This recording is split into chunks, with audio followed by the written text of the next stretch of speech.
if it's under McCall's or if it's under Simplicity.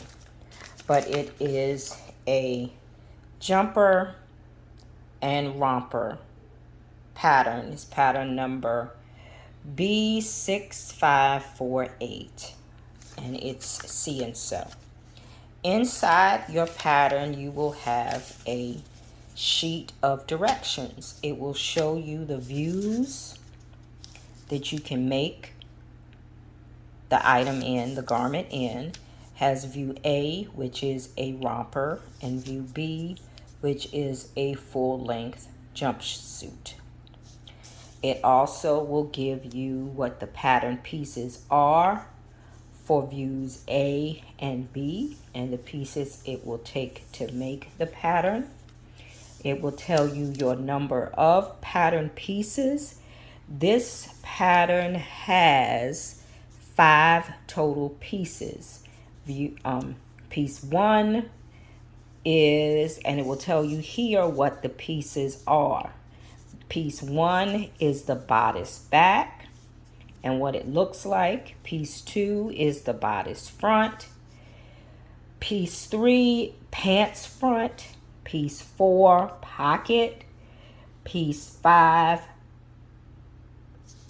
bodice side front. Piece 6, pants back. And it also has it in Spanish. So it has 6 pieces. It tells you what each piece looks like. It also gives you the cutting layout for the pattern. And it tells you the whether you can lay it out with the fabric facing front side up or fabric facing front side down. And it gives you a suggestion on how to lay out your pattern pieces, whether your fabric is 60 inches wide or whether your fabric is, well, it suggests that you use 60 inches wide, but the fabric I have is only 45 inches wide. So I'm going to configure my fabric differently. So it recommends to use 60 inches wide, but it's rare really to find 60-inch wide fabric. This is for the 60-inch wide, and again, it shows jumpsuit B for the 60-inch wide. And I was hoping it had a layout for the 45, but it does not. So its recommendation is for 60 inches wide.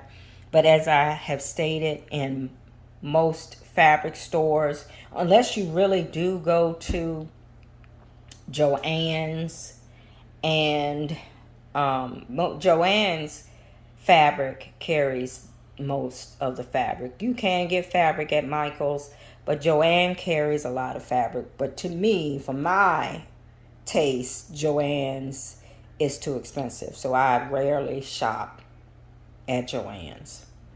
I usually get my fabric from Walmart, but that's just a personal preference. So also it has body measurements, how you can find your size based on your body measurements. And this is how you find your size. You have your bust, your waist, your hip, and the waist length. And that would be the distance between your waist and your hip would be your waist length.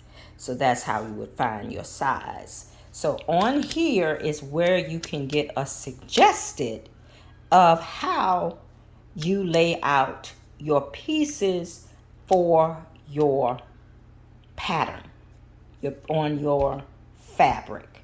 It's a suggestion right on your instruction sheet. So if you follow your instruction sheet, that comes in your pattern, it tells you pretty much everything you need to know from start to finish. If you follow it from number one and go all the way through, it will pretty much explain how you lay out your pattern pieces and how to sew your pattern together.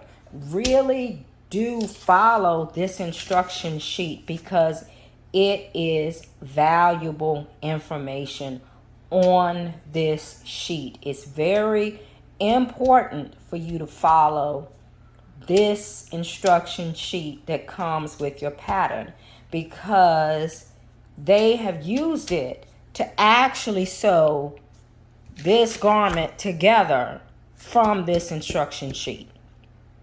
It really was created for this garment.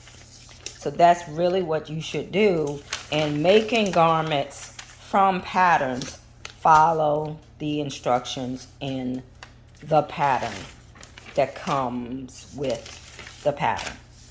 I'm going to show you how I'm going to maneuver this to fit a smaller width fabric than what it calls for, because sometimes you can't always find 60 wide fabric to lay out your pattern. But I am going to be making the A view, which is the romper in this. So for A, I need number 1 and number 2, and I'll need number 3 and 4. Really, I'll need all 5 pieces. I'll need all 6 pieces for A. I'll just need to shorten pieces 3 and 5 because I'll be making the shorter version. So I will be back. Okay, I am back and I have laid out the pattern pieces on my fabric. This fabric is only 45 inches wide in half, and I have laid out most of the pattern pieces. I have not laid out the pant legs or the short legs because you would only be able to see half of the pattern because of the length of my table. So I just wanted to come and show this portion of what I have laid out so you can see the pattern pieces laid out on the fabric. I have the pattern piece 1, which is the bodice front.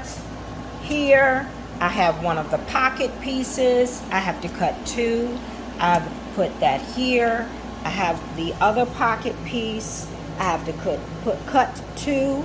I have that in this section, and I have this pattern piece number 2, which is the front, and I have to cut that on the fold. I have that here, maximizing most of my fabric real estate because it is shorter. And I am, as I said, I am making view B,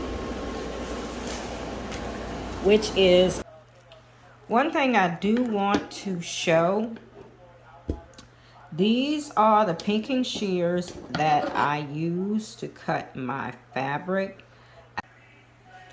What I'm getting ready to do is to cut out my notches and to make markings on this pattern piece. This is the back leg of the romper. Again, I'll show you the cover. I'm making view A. I'm making view A, and I'm going to cut out the notches and make the markings onto this pattern piece, which is piece number 6, the back legs. So the notches are here, which I need to cut 2 triangles. And when I cut my pattern pieces out, I use pinking shears to cut out my fabric.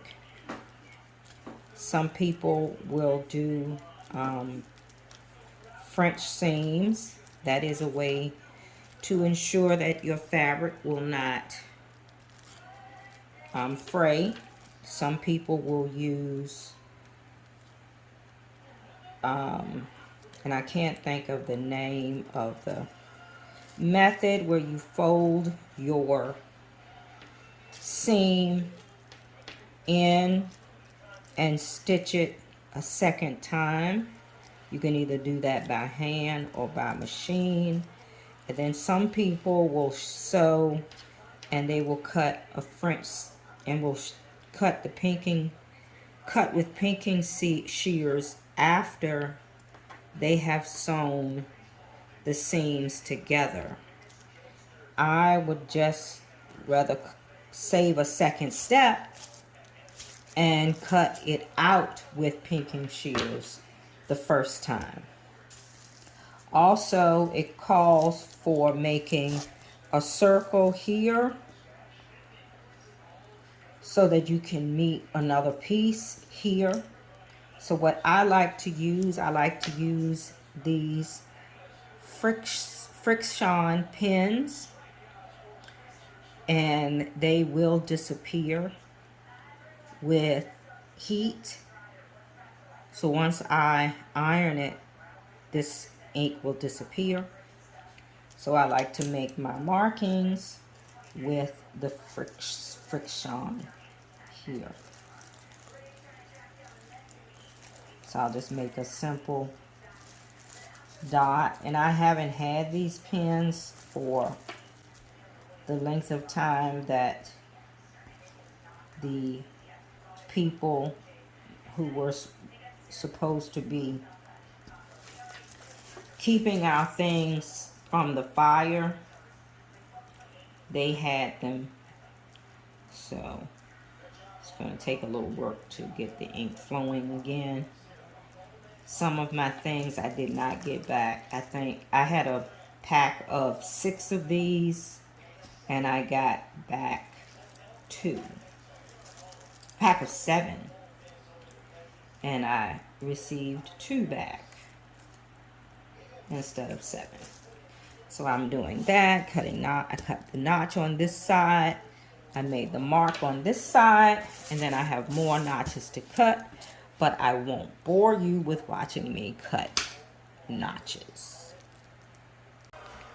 So this is the finished top of the pattern that I was making, and you see how sheer it is. So I'm not going to make the complete romper. I'm just going to use this as an undershirt for myself, because the fabric is pretty much, it's gauze. So I'm just going to use it as an undershirt.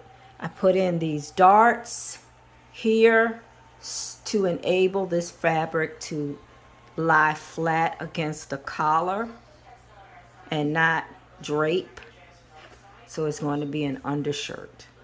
But this is the completed top that was going to be a romper, and now it is just an undershirt to wear under other garments.